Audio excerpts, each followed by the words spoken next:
जिंदगी का खेल, मनोविज्ञान का नजरिया। जिंदगी को अक्सर एक खेल के रूप में देखा जाता है, जहां हर कदम पर हमें नई चुनौतियों और अवसरों का सामना करना पड़ता है। लेकिन क्या आपने कभी सोचा है कि इस खेल में मनोविज्ञान की कितनी महत्वपूर्ण भूमिका होती है?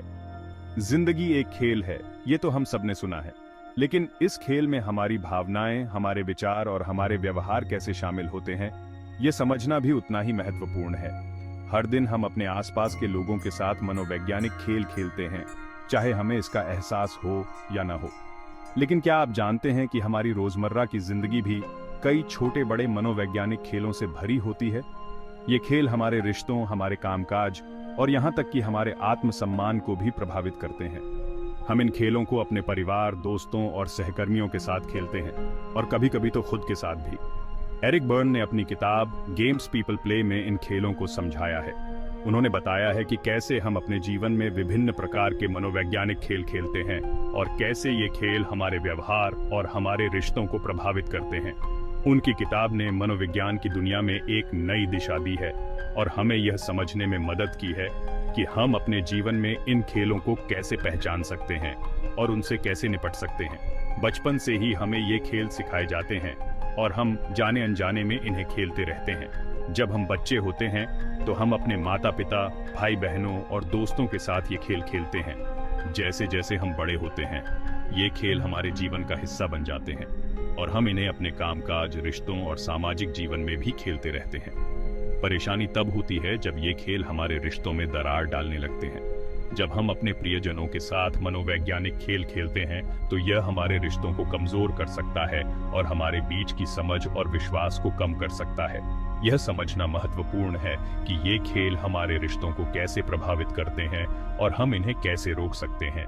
इस लेख में हम इन मनोवैज्ञानिक खेलों को समझेंगे और जानेंगे कि कैसे हम इन खेलों से ऊपर उठकर अपने रिश्तों को और मजबूत बना सकते हैं। हम यह भी जानेंगे कि कैसे हम अपने जीवन में इन खेलों को पहचान सकते हैं और उनसे निपटने के लिए क्या कदम उठा सकते हैं। समूह चिकित्सा सत्रों में लोग इन खेलों के बारे में बात करते हैं और उन्हें समझने की कोशिश करते हैं। यह एक महत्वपूर्ण कदम है, क्योंकि जब हम इन खेलों को समझते हैं तो हम उन्हें रोकने और अपने रिश्तों को सुधारने के लिए बेहतर तरीके से तैयार होते हैं। यह समझना जरूरी है कि ये खेल हमारी कमजोरियों का फायदा उठाते हैं और हमें सच्ची खुशी से दूर ले जाते हैं। जब हम इन खेलों में फंस जाते हैं तो हम अपनी असली भावनाओं और इच्छाओं को छिपाने लगते हैं और यह हमारे मानसिक और भावनात्मक स्वास्थ्य के लिए हानिकारक हो सकता है।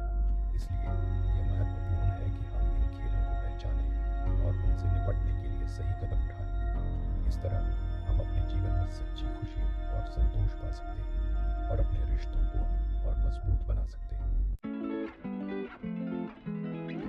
अंदर के 3 किरदार, माता पिता, वयस्क और बच्चा।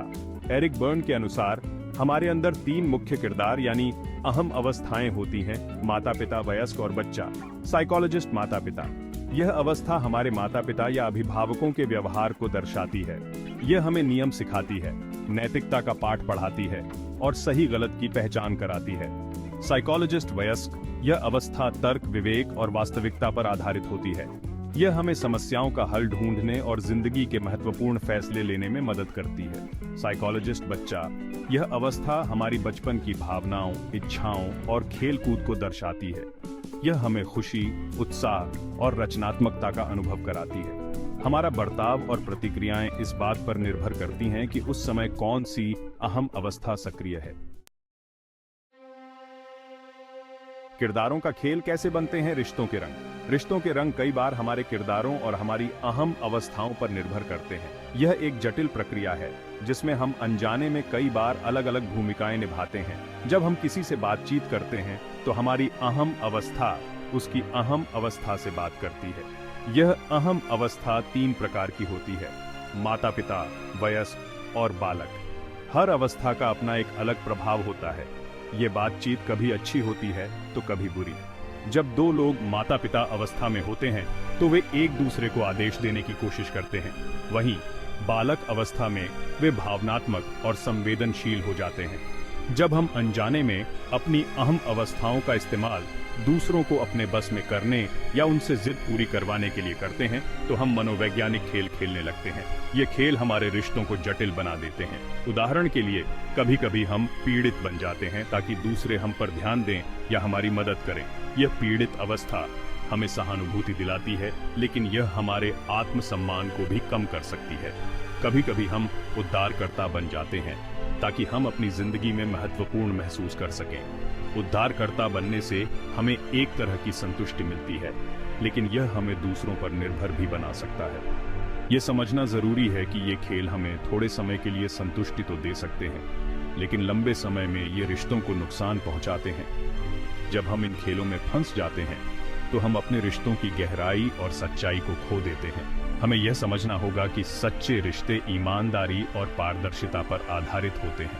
हमें अपनी अहम अवस्थाओं को समझना और उन्हें संतुलित करना सीखना चाहिए। जब हम अपनी अहम अवस्थाओं को पहचानते हैं तो हम अपने रिश्तों को बेहतर बना सकते हैं। यह एक निरंतर प्रक्रिया है जिसमें हमें खुद को और अपने व्यवहार को समझने की जरूरत होती है। जब हम अपनी अहम अवस्थाओं को संतुलित करते हैं तो हमारी बातचीत भी संतुलित हो जाती है।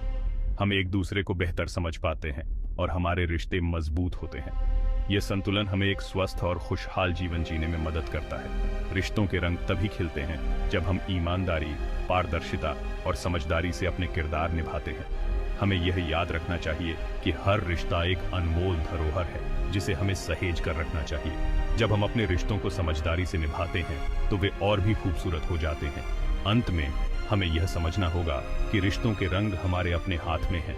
हमें अपने किरदारों और अवस्थाओं को समझकर उन्हें सही दिशा में ले जाना चाहिए। ये एक यात्रा है जिसमें हमें निरंतर सीखते रहना है और अपने रिश्तों को संवारते रहना है। जब हम अपने रिश्तों को समझदारी और प्यार से निभाते हैं तो वे हमारे जीवन को रंगीन और खुशहाल बना देते हैं। यही है रिश्तों के रंगों का असली जादू। भावनाओं की भूख, खेलों के पीछे छिपे रहस्य। खेल जो हम अक्सर मनोरंजन या समय बिताने के लिए खेलते हैं, उनके पीछे कई बार गहरे मनोवैज्ञानिक कारण होते हैं। हम मनोवैज्ञानिक खेल क्यों खेलते हैं? यह सवाल जितना सरल लगता है, इसका जवाब उतना ही जटिल है। इसका जवाब हमारी भावनात्मक जरूरतों में छिपा है। जब हमारी भावनात्मक जरूरतें पूरी नहीं होती तो हम अनजाने में ही ऐसे खेल खेलने लगते हैं जो हमें किसी न किसी रूप में संतुष्टि प्रदान करें। हम सभी को प्यार, इज्जत और मान्यता की जरूरत होती है। यह हमारी बुनियादी भावनात्मक जरूरतें हैं जो हमें मानसिक और भावनात्मक रूप से स्वस्थ बनाए रखती हैं। जब हमें ये जरूरतें सही तरीके से पूरी नहीं होती हैं तो हम अनजाने में ही खेल खेलने लगते हैं ताकि हम इन जरूरतों को किसी न किसी तरह से पूरा कर सकें। उदाहरण के लिए, जिसे बचपन में पर्याप्त ध्यान नहीं मिलता है, वह बड़ा होकर भी ध्यान खींचने वाले खेल खेलता रह सकता है। यह खेल उसके लिए एक तरीका बन जाता है जिससे वह अपनी अनदेखी की गई भावनात्मक जरूरतों को पूरा कर सके। वह बड़ा होकर भी ध्यान खींचने वाले खेल खेलता रह सकता है। यह खेल उसके लिए एक तरीका बन जाता है जिससे वह अपनी अनदेखी की गई भावनात्मक जरूरतों को पूरा कर सके। वह जरूरत से ज्यादा काम कर सकता है ताकि उसे अपने काम के माध्यम से मान्यता और इज्जत मिल सके।